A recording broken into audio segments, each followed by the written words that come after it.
Meuf, regarde le nouveau maillot que je me suis acheté, je suis fan. Non mais attends, il est trop beau. Il est trop frais, non? Attends, mais je suis hyper jalouse parce que je peux en trouver un moi aussi. Bah, est-ce que tu veux que je t'emmène voir la créatrice? Je la connais. Bah ouais, grave. Vas-y, suis-moi. Bah vas-y, go. Tiens, donne, merci.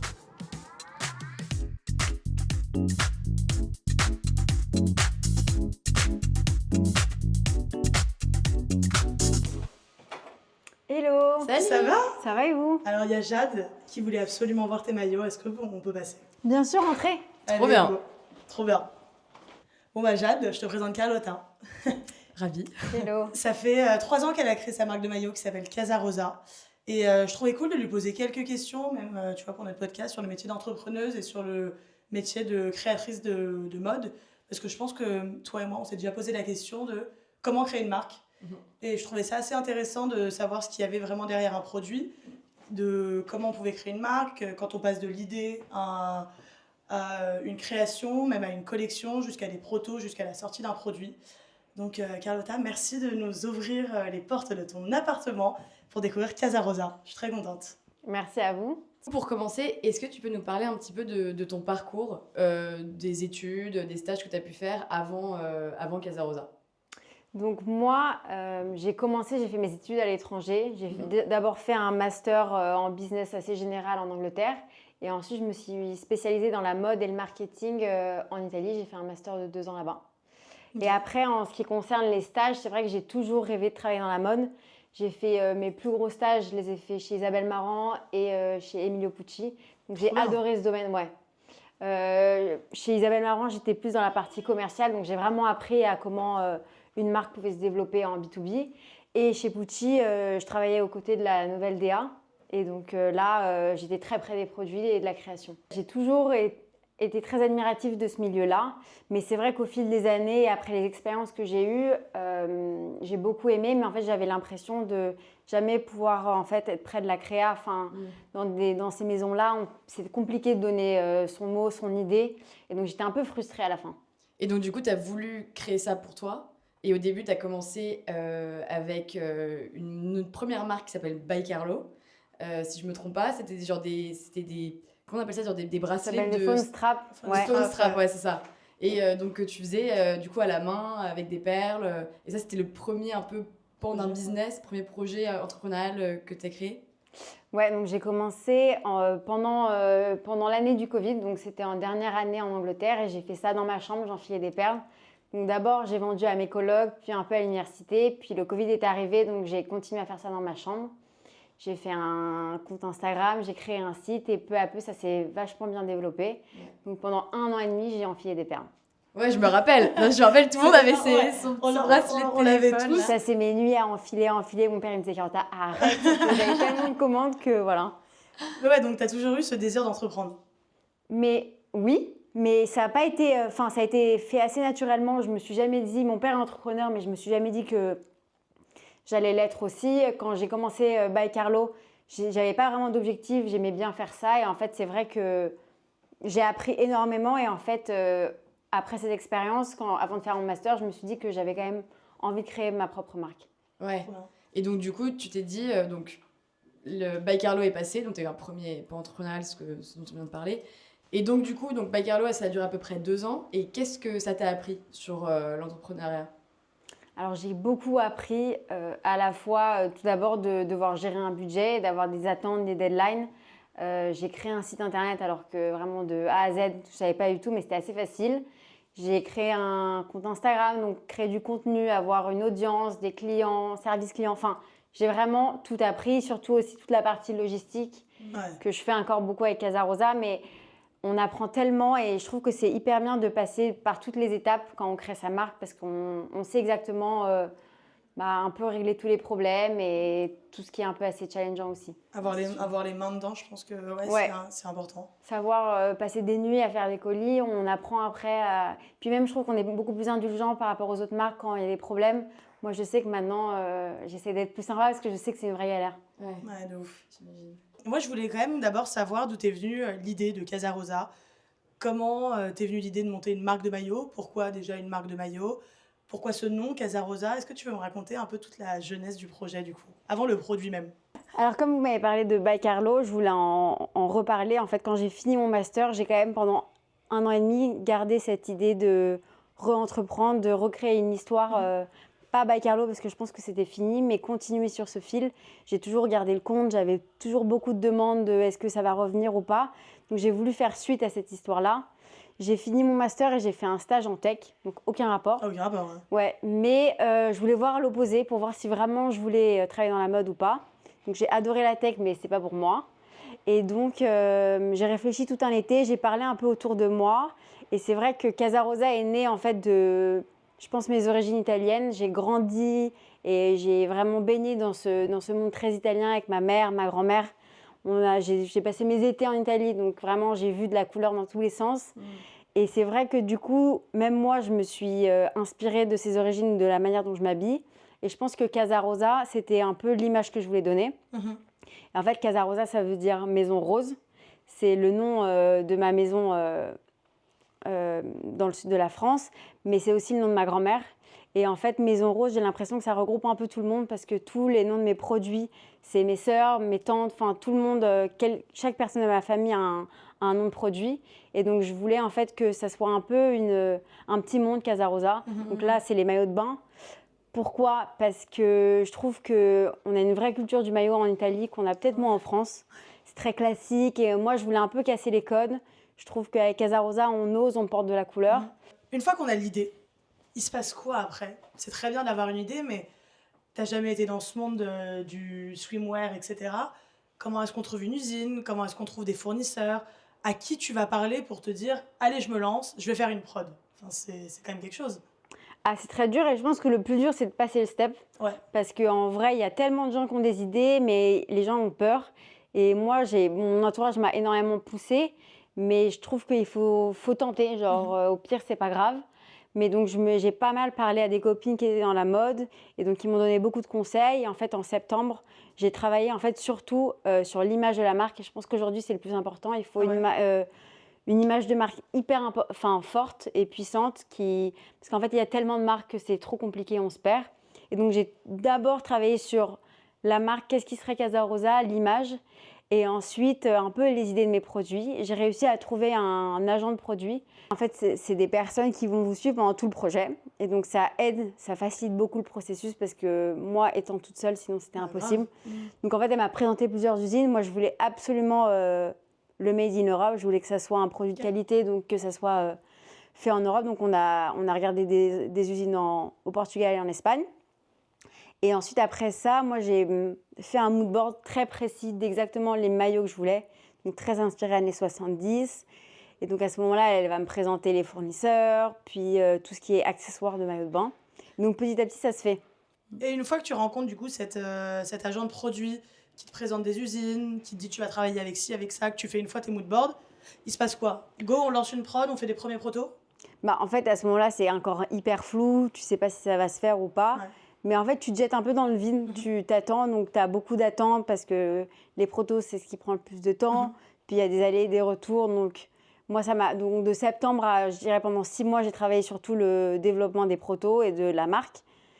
Et au bout d'un moment, tu trouves le bon. Et donc là, c'est plusieurs mois à essayer, à voir la qualité, les coupes, etc. À en parler, j'en parle beaucoup à mes sœurs et à ma mère qui sont très présentes dans la marque. Et donc, avoir tout le temps des feedbacks.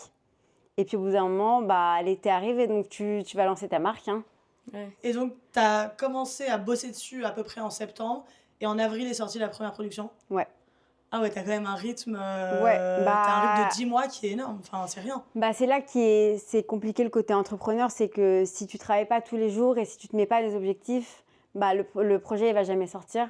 Donc c'est vrai que j'ai beaucoup travaillé et après mon agent m'a aussi beaucoup aidée. Parce qu'elle faisait vraiment le lien entre l'usine et moi. Et ouais. Ton objectif, c'était quand même de le sortir avant l'été. Ouais. Et en fait, si je loupais de 1 ou 2 mois trop tard, je ne l'aurais pas lancé. Parce que le créneau, il est tellement petit que vaut mieux avoir un bon produit et attendre une année de plus que lancer en juin et faire que 2 mois d'été.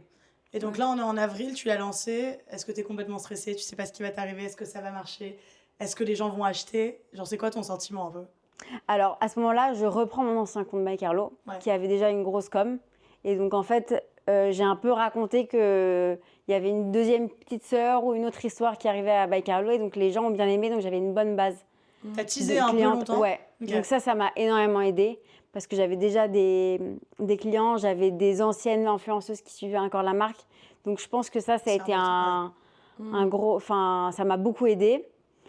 Et après autour de moi j'en parlais énormément, je les montrais et comme les gens aimaient, bien sûr t'as peur, mais bon faut tenter. En vrai faut tenter. Genre c'est compliqué, mais si on tente pas, on regrette. Donc Du coup, la première prod est lancée. C'est quoi ton premier sentiment? alors déjà, je reçois peut-être 50 cartons chez moi, donc il y a un petit stress quand même qui arrive, mais je me dis, bah, Carlo, ça a cartonné, ça va être pareil. Donc le site est prêt, je fais un peu ma com et tout, et donc je lance le site. J'étais un peu là avec mon téléphone en train de dire, genre c'est bon, ça va être sold out en 2 secondes.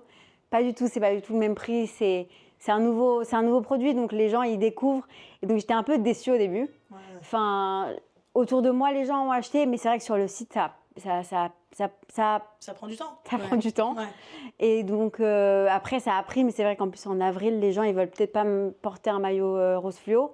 Donc, ça a pris un peu plus de temps. Donc, en fait, on se rend compte aussi de la réalité des choses, que en fait, c'est pas en lançant un business à chaque fois que direct ça va exploser. Donc, c'est un vrai travail. Mais donc, ça m'a remis un peu Je pense que c'est plus important de le d'énergie et rappeler, de ouais. force aussi pour, je me dis, OK, bon, bah, les objectifs vont être plus longs, mais peut-être plus grands dans le futur. C'est beau. Et c'est important de le rappeler que quand tu entreprends, ça marche pas 100%. Ouais. Donc il faut s'attendre au risque donc, aussi du métier, tu ouais, vois. Et je pense surtout qu'il aussi des imprévus. Genre, j'imagine que t'as dû avoir des imprévus, premier Ouais. lancement, des trucs comme ça. Et surtout, toi, t'avais ta chef de produit, mais en vrai, t'étais seule aussi. Hein. Ouais, j'étais seule. Donc, c'est ça, pas c'est un facile. truc à prendre en compte. J'étais seule et c'est vrai que quand tu lances ta marque, je pense qu'il faut toujours s'attendre au pire, chose que je ne m'étais pas rendu compte au début. Mais bon, pour l'instant, ça va.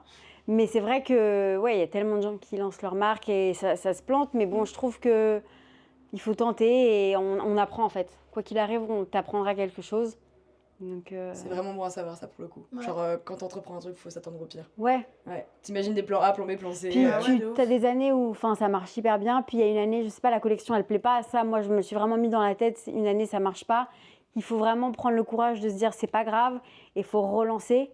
Il y a plein de marques qui, une année à l'autre, bah, ça marche plus et elles s'arrêtent quoi. Ouais. Après, tu as des profs, donc c'est l'enfer. Hein, mais je pense qu'il faut toujours rester positive.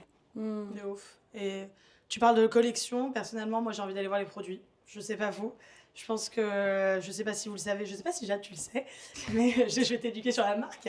Du coup, elle est au bon marché. Moi, je pense qu'on pourrait aller voir au bon marché ce qui se passe. Je sais pas ce que, Carlotta, est-ce que tu veux bien? Bah, avec plaisir, on y va. Allez, on va au let's bon go. marché voir. Tout à l'heure, tu nous parlais du coup, du lancement du site et de ta première collection. Et en fait, tu racontais justement ce décalage un petit peu entre tes potes qui disaient « Waouh, c'est trop bien » et qui t'en achetaient. Et à côté, du coup, le site où tu avais moins de commandes que ce que tu espérais. À partir de ce moment-là, comment est-ce que tu fais pour un peu allier les deux et justement essayer d'aller targeter une audience qui n'est pas forcément tes potes, que ce soit sur les réseaux ou ailleurs, tu vois, et pour justement engendrer les ventes sur ton site. Donc en fait, ce que j'ai fait, et c'était assez bien réfléchi de ma part, mais c'est que j'ai lancé Casa Rosa en avril. Donc en fait, ça me permettait de voir. Donc au début, ça n'avait pas pris comme je le voulais, mais en fait, il me restait quand même 3 mois pour réaliser mes objectifs. Donc en fait, oui, les gens aimaient autour de moi, les gens achetaient, mais moi, je voulais vraiment passer en fait le step au-dessus. Donc j'ai organisé un pop-up de lancement en mai qui a hyper bien marché. On a fait des chiffres de dingue et on a eu, oui, mes amis et ma famille, mais beaucoup de bouche à oreille. En fait, c'est ce bouche à oreille qui permet en fait de petit à petit ramener des gens. Et donc là, je me suis rendu compte, ok, le produit il plaît vraiment. Ouais. Donc j'ai commencé à retexter en fait mes anciennes influenceuses qui pour la plupart ont joué le jeu et ont commencé à porter du Casa Rosa. Donc c'est vrai que pour une première année, avec une image assez forte, parce que by the way, j'avais travaillé avec 2 très bonnes copines qui sont une mannequin et l'autre photographe. Donc j'avais une image qui était hyper forte et hyper belle. Plus les influenceuses, c'est vrai que ça a très vite pris. Et donc les gens en fait n'avaient pas l'impression que c'était une première année de marque, mais que c'était un peu une marque un tout petit peu plus établie, parce qu'en fait c'est vrai que l'image était hyper forte et le fait de travailler déjà avec des influenceuses dès la première année, les gens ils me demandaient mais comment t'as fait? Et en fait c'est grâce à By Carlo. Et donc du coup maintenant que ta marque est quand même assez bien établie, comment est-ce que tu gères tes journées? Parce que du coup tu travailles seule. Bon, du coup, tu parles de ta chef de produit, elle n'est pas tout le temps avec toi. Et je sais que tu as aussi une stagiaire. Et donc, du coup, comment se passe une journée chez Casa Rosa? À quoi ressemble une journée type pour toi? Alors la journée type chez Casa Rosa, c'est vrai qu'en début de matinée, ce qu'on va faire, c'est qu'on va tout d'abord répondre à tout ce qui est service client. SAV, c'est vraiment le plus important le matin. Ok. Ensuite, on va s'occuper de faire les commandes, de voir les commandes, faire l'inventaire en même temps. Ouais. Donc ça peut nous prendre entre 1 heure ou toute une matinée en fonction des jours. Ok. Donc on fait encore nous toute la logistique. Donc vraiment, le client est roi. Le client est roi chez Déjà Casa Rosa, ouais. Dès le matin. Dès le matin, au petit matin, ou parfois la nuit, si je me réveille, je peux m'en occuper déjà. Ah ouais. Donc SAV, logistique. Ok. À ce moment-là, il y a nos transporteurs qui viennent et récupérer toutes les commandes. Et ensuite, dans l'après-midi, moi, ce que je fais de mon côté, c'est je travaille plus sur la partie B2B. Je fais le suivi avec nos revendeurs. Aujourd'hui, on a plus de 20 revendeurs en Europe. Donc, c'est vrai qu'il faut suivre un peu comment vont les ventes, les réassorts, etc.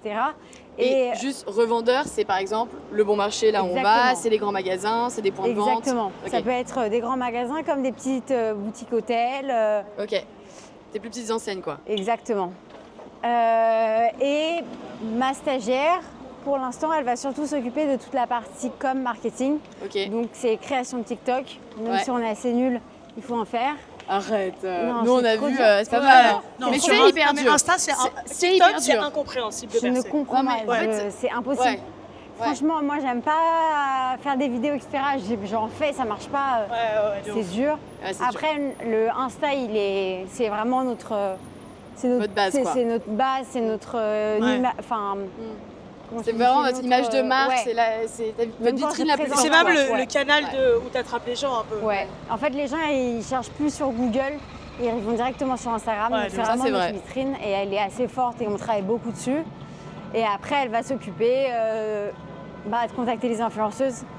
Ça, c'est une grosse partie de nos journées, c'est le suivi des influenceuses, aller en trouver des nouvelles, voir si elles ont fait ce qu'on leur a demandé, etc. etc. Mais du coup, donc ça c'est une journée type chez Casa Rosa, mais du coup ça doit dépendre, j'imagine, de En l'année. plein été, Ouais, c'est ça, parce qu'il y a forcément des moments où tu dois prévoir un peu les collections d'après et que c'est plus dans la partie créative en fait que administrative.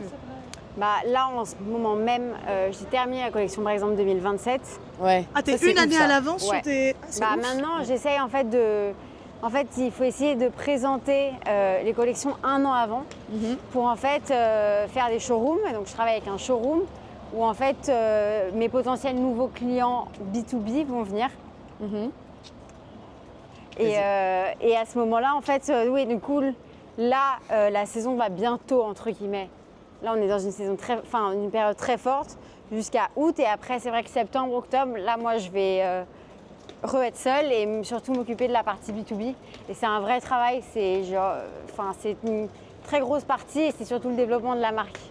Et moi, j'ai justement une question. Quand tu dis que tu prépares tes collections 1 an à l'avance, comment est-ce que tu sais 1 an à l'avance quels maillots vont marcher, quel motif va plaire?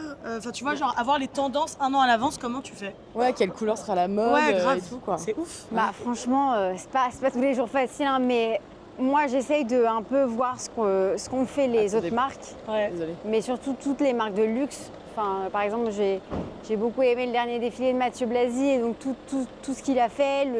Il a fait beaucoup de duos de couleurs et donc ça, moi, j'y ai pensé et je l'ai développé pour la prochaine collection. Après, il y a pas mal d'études qui nous présentent les collections qui devraient fonctionner pour l'année prochaine. Donc ça, il y a des trucs comme ça que je regarde. Après, je fais un peu... Tu fais ce que je tu as suis envie toute quand même, petite, c'est ta donc marque. ce que quoi, t'as envie, Je fais ce que je veux. Bien sûr. Je fais aussi en fonction de mes clientes. J'écoute beaucoup mes clientes et je vois un peu même dans la création de nouveaux modèles qu'est-ce qui plaît, qu'est-ce qu'il faut changer, etc. Donc, mais après, tu dis que les tendances, elles durent plus. Est-ce que les tendances, elles durent plusieurs années? c'est vrai que les tendances, elles perdurent dans le temps. Donc, si une année, j'ai pas fait... Bon, moi, j'avais fait le turquoise l'année dernière et là, cette année, il fonctionne très bien. Donc, mon maillot de l'année dernière, il remarche très bien, par exemple.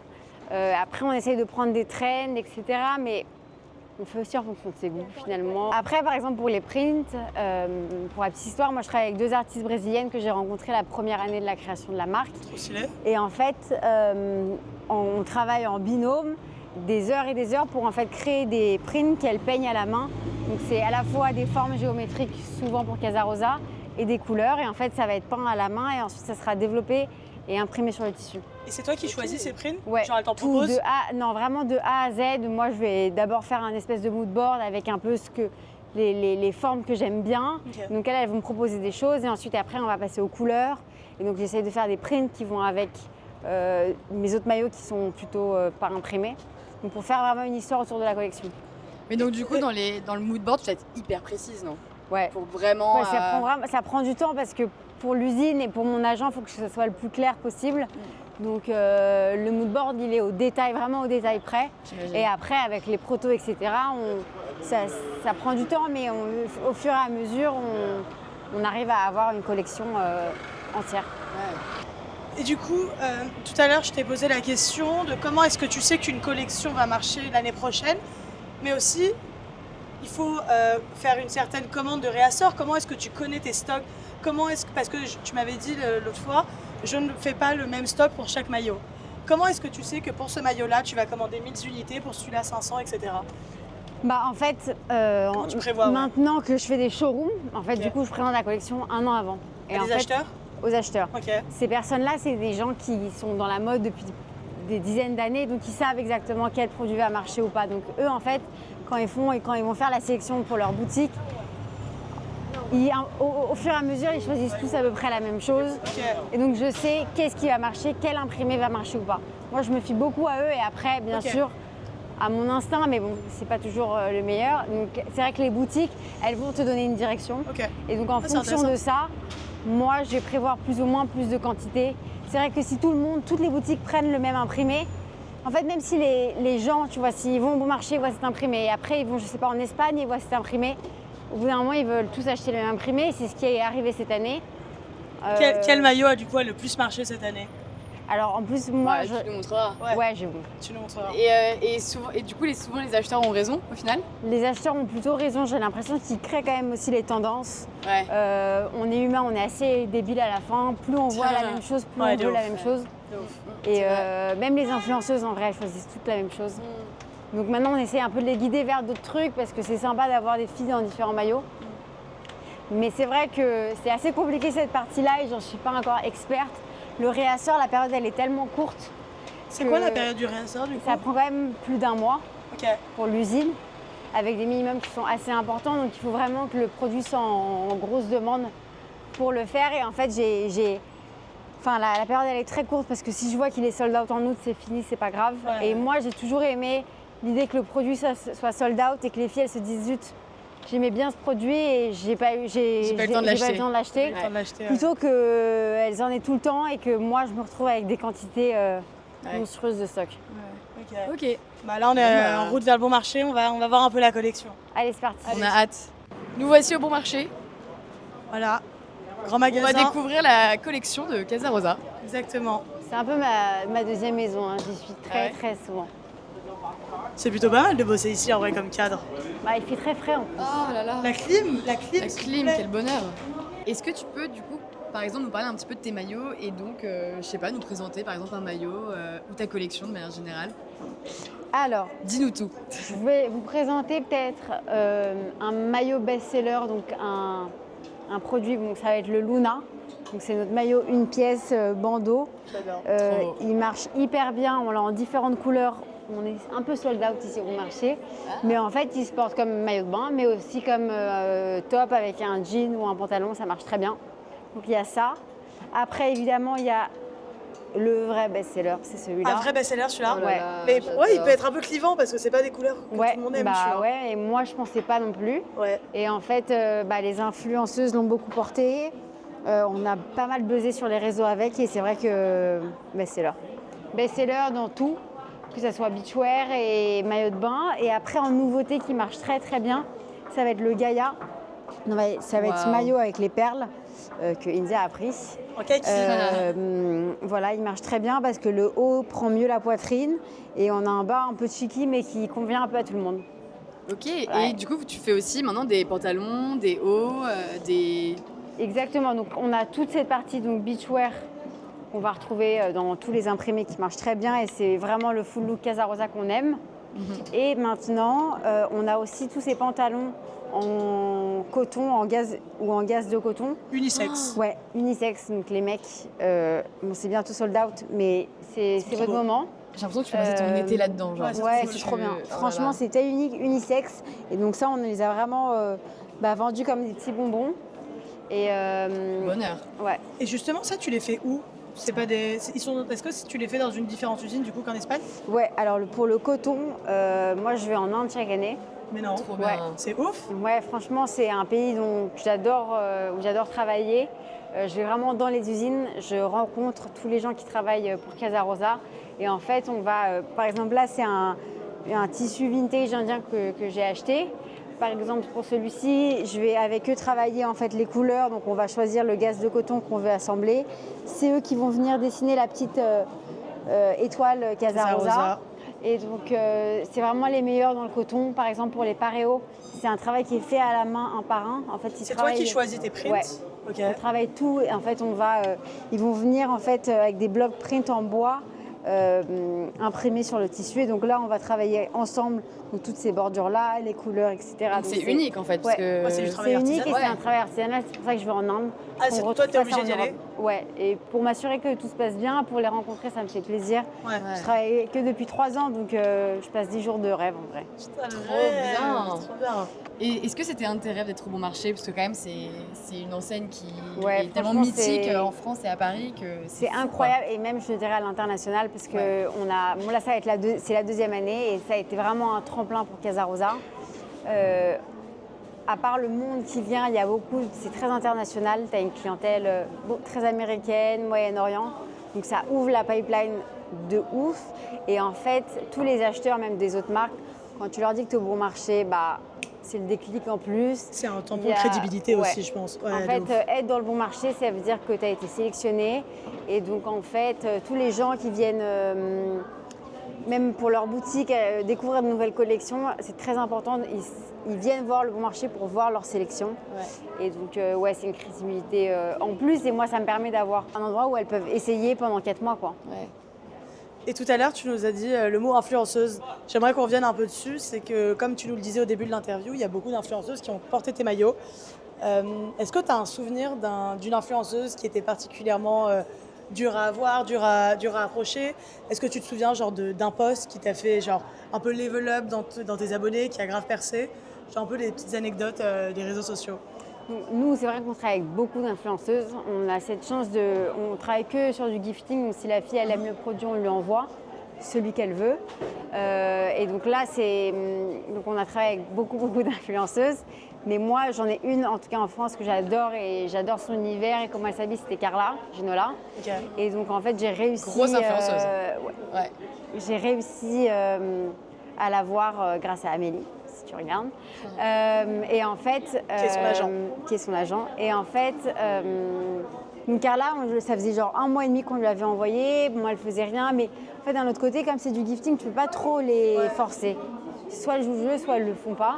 Et donc, elle fait rien. Donc, j'envoie un message, je lui dis, est-ce que par hasard? Elle me dit, oui, t'inquiète pas, il y a un truc qui arrive, tu vas pas être déçue et tout. Je suis une grande fan d'Hailey Bieber et en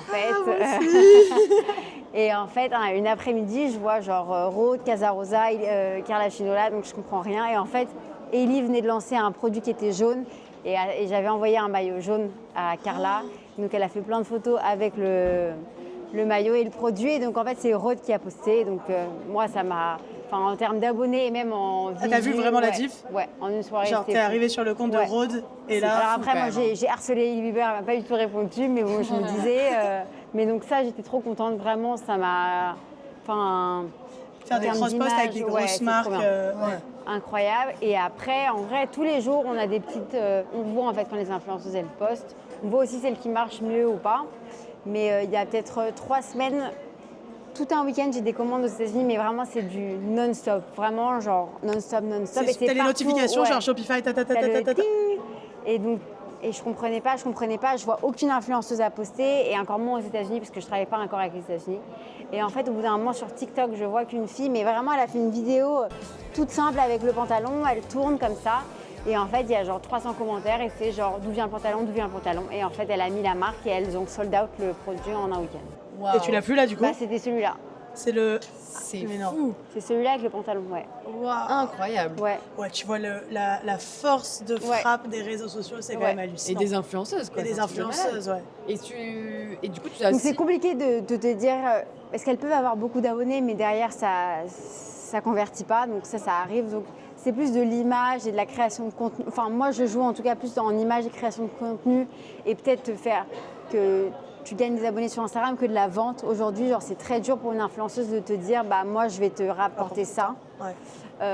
Mais en tout cas moi, et je trouve qu'en crédibilité aussi de voir sur des différents corps, différents visages. C'est bien pour la marque. Et donc, tu as quand même une grosse partie de ton taf, j'imagine, où tu dois diguer des influenceuses. Ouais. C'est On passe la journée à mais surtout chercher. qu'aujourd'hui, il y a tellement de micro, de macro-influenceuses qui peuvent avoir une force de frappe énorme. Tu dois passer ta journée à chercher. Bah, donc, moi, celle avec qui on travaille bien, on continue. J'aime Ok. bien garder les mêmes filles. Mais c'est vrai qu'on va aller chercher du coup différents pays. Moi, je regarde beaucoup aussi le style de la fille. Enfin, je veux un truc qui match. Il y a des filles top, mais qui sont très fashion. Et moi, je veux une fille assez cool. Et après, bon, il y a envoyer un message, il faut qu'elle réponde. Hein. Donc peut-être sur 300 messages envoyés, il y en a 10 qui répondent. Et puis truc, jusqu'à ce qu'elle accepte et qu'elle nous envoie l'adresse et qu'on envoie. Et après, il faut qu'elle poste. Donc c'est un vrai travail. Ouais, c'est un vrai travail. Et en fait, plus la marque est grande, plus les filles, elles viennent en fait. Et au bout d'un moment, c'est elles qui viennent à toi et c'est plus toi qui viennent à elles. Ça doit être sauce. Hein. Ouais, ça sera un Ça, c'est Ça, duo. c'est pas mal, ça. Et genre là, l'influenceuse, genre, imagine l'influenceuse, elle te regarde, t'aimerais qui? Absolument. Hailey Bieber. Hailey Bieber. Ah ouais. Ou Dua Lipa. Oh, J'adore son Lipa, style. ouais. Oh, je suis fan. Surtout qu'elle est tout le temps en maillot. Ouais. Ouais, vraiment. Franchement, elle pourrait porter un casar. Franchement, je suis sur le coup. Allez. Ouais. Trop bien. Et donc là, c'est les côtés qui font peut-être un peu shiner, un peu rêver dans le métier, c'est contacter des influenceuses, etc. Je pense qu'il y a eu pas mal de défis aussi dans le moment où tu dois créer une marque. Il y a eu pas mal de challenges auxquels tu as dû faire face. Est-ce que tu en as en tête, justement, même tu vois, pour les jeunes qui veulent se lancer? Qu'est-ce qui peut être compliqué quand tu entreprends? Qu'est-ce qui peut être compliqué quand tu entreprends justement dans le monde des maillots de bain? Est-ce que toi, tu as eu des difficultés auxquelles tu as dû faire face? Alors, je pense que j'ai eu des difficultés que beaucoup de marques ont, mais c'est surtout la partie, je pense, production. Ouais. En fait, c'est un moment, en fait, on ne peut pas gérer. S'il y a du retard, c'est comme ça, il faut l'accepter. C'est hyper frustrant et moi, je deviens folle et j'en pleure. Et en fait, c'est un stress énorme parce qu'en fait, tout se joue à des dates différentes, que ce soit dans la livraison de toute la production, mais dans les réassorts. Donc ça, c'est un challenge que même si tu travailles, si tu prévois en avance, il y aura toujours des erreurs. Des imprévus. Et les gens me le disent, que ce soit des grandes marques ou des petites marques, on a tous des galères avec les fournisseurs. Ça, c'est quelque chose que les consommateurs ne comprennent pas forcément. Tu Ouais, ils vois. ne comprennent pas du tout. Ouais. Et on a beau leur expliquer, ils ont payé, ils veulent, et c'est normal, hein, je comprends, mais c'est compliqué. Franchement, Ouais. c'est une partie qui est compliquée à gérer, donc on essaye de produire toujours plus avant, mais bon, on n'y arrive pas toujours. Alors, petite anecdote dans tout ce qui est entrepreneur, etc. Donc, j'ai fait un réassort, par exemple, cette année, et en fait, je l'avais mis en précommande, parce que comme ça, les filles, elles peuvent acheter, et dès qu'on le reçoit au bureau, on envoie. Ouais. Et donc, il y a déjà un peu de retard, c'est chiant, vraiment, c'est des messages tout le temps, et c'est normal, mais moralement, c'est compliqué. Je reçois, j'arrive à 7h du mat au bureau pour envoyer au plus vite, et en fait, je me rends compte que c'est pas la bonne couleur. Alors que tu avais fait toute une prod qui n'allait pas. Toute une prod et 90% déjà vendu. Hein. Non. Ouais. Donc là, il faut... Bah là, tu pleures. Là, ouais.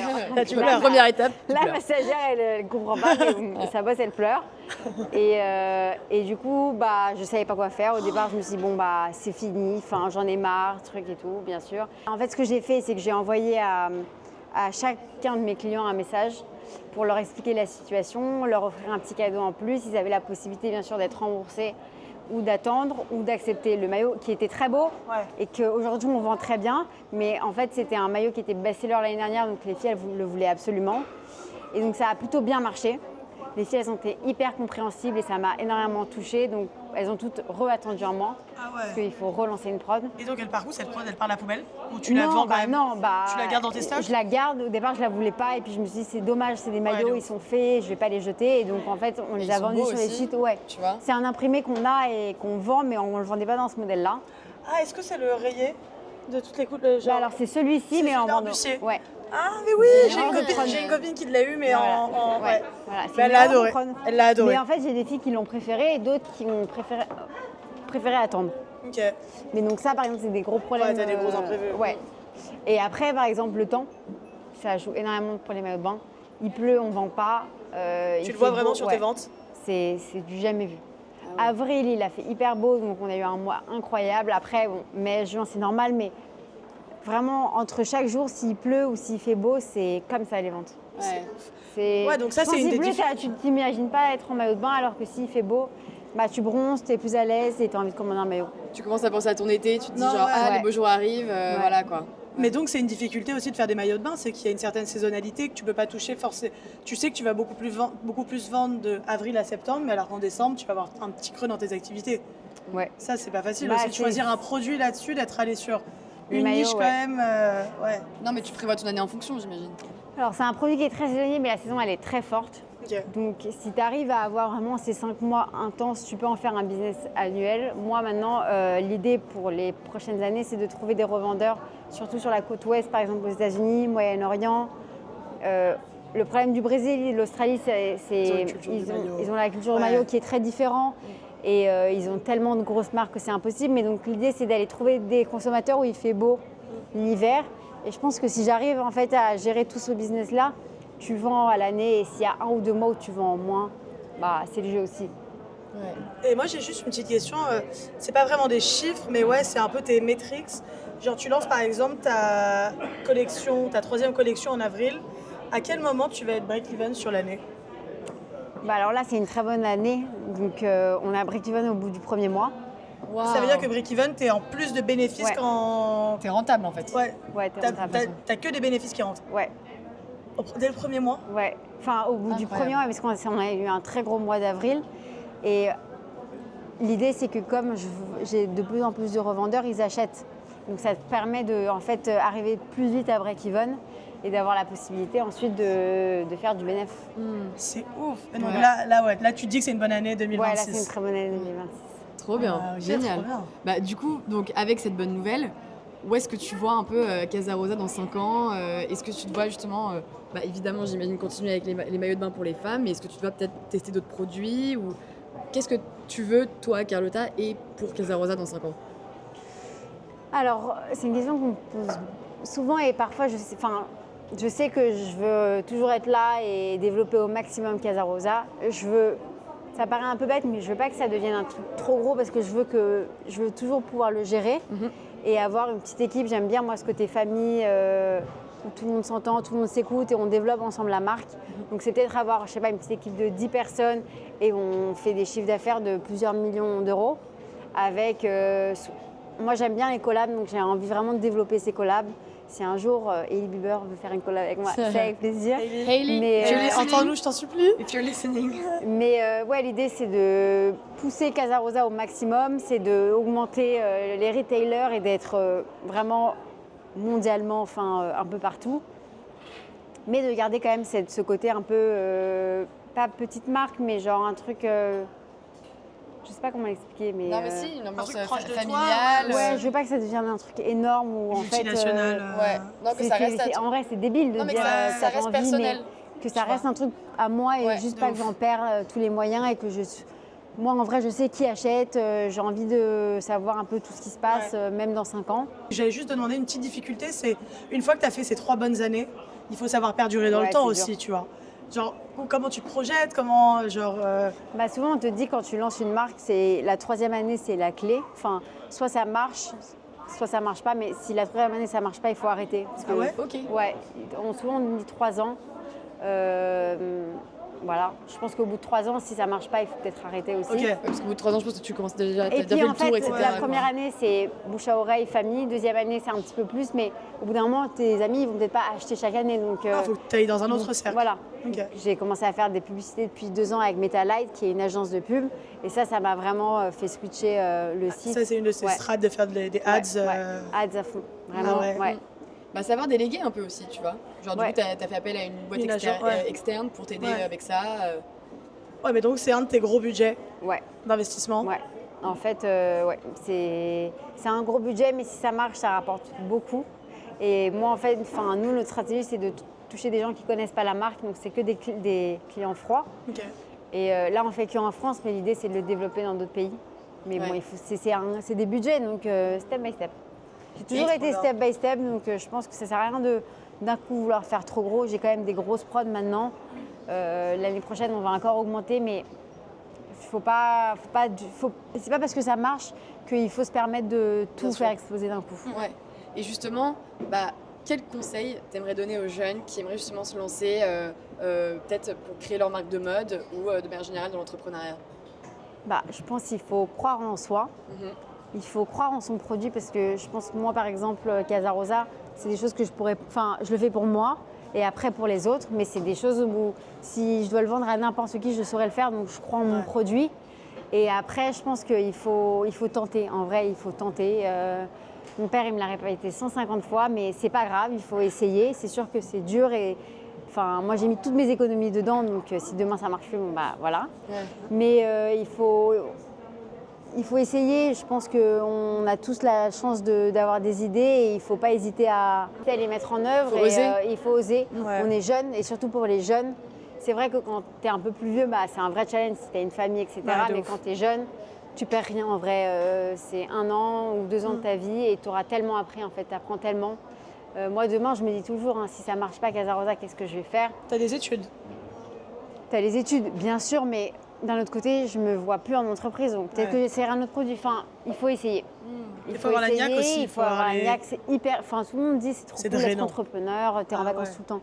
Pas du tout, tu travailles non-stop. Ouais. Mais oui, tu peux être en Thaïlande et travailler. Tu as cette chance d'être hyper flexible et de travailler d'où tu veux. Mais en fait, si tu bosses pas, il n'y a personne qui bosse pour toi et tu n'y arriveras pas. Moi, je le vois. Donc c'est un stress qui est permanent, tu travailles tout le temps, mais tu peux être sur un bateau en train de travailler. Voilà, ça c'est le jeu. Tu fais ta propre discipline en fait. Mais c'est dur, franchement, il faut se réveiller tous les matins, il faut travailler même quand il n'y a pas de travail. Il faut essayer de trouver des autres trucs à faire, des idées, parler à des gens, rencontrer des gens, te déplacer. Mais bon, je trouve que c'est une chance énorme, donc voilà. Écoute, Jade, j'espère que tu as été contente de découvrir la marque. Mais moi, je suis ravie. En fait, là, je vais aller faire mon plan pour cet été. Tu vas acheter quelques maillots? Bien évidemment. Non, mais c'était une super interview. Moi, j'aime bien découvrir des jeunes créateurs, même des entrepreneurs. Et je pense que c'est une marque qui a encore beaucoup à faire. Donc, on te souhaite tout le meilleur dans ces 5 prochaines années. En tout cas, on te suivra. Le Job Show te suivra. Grave. Et on t'interviewera dans 5 ans quand tu seras dans la plus grosse boutique dans Paris, sûrement. Ouais, j'espère. On te suivra. Ouais. Et surtout, sur le Job Show, on aime bien mettre en avant des gens qui sont ambitieux et toi clairement tu l'es et je suis sûre qu'il y a énormément de jeunes aussi qui se disent derrière genre putain je rêve de faire ça depuis hyper longtemps et si ça peut être un déclic pour vous tant mieux, genre c'est tout ce qu'on vous souhaite. Écoute, merci beaucoup Carlotta. Merci à vous, trop bien. On se voit cet été en Casa Rosa alors. On se voit cet été en Casa Rosa. Allez, ciao. Allez, ciao.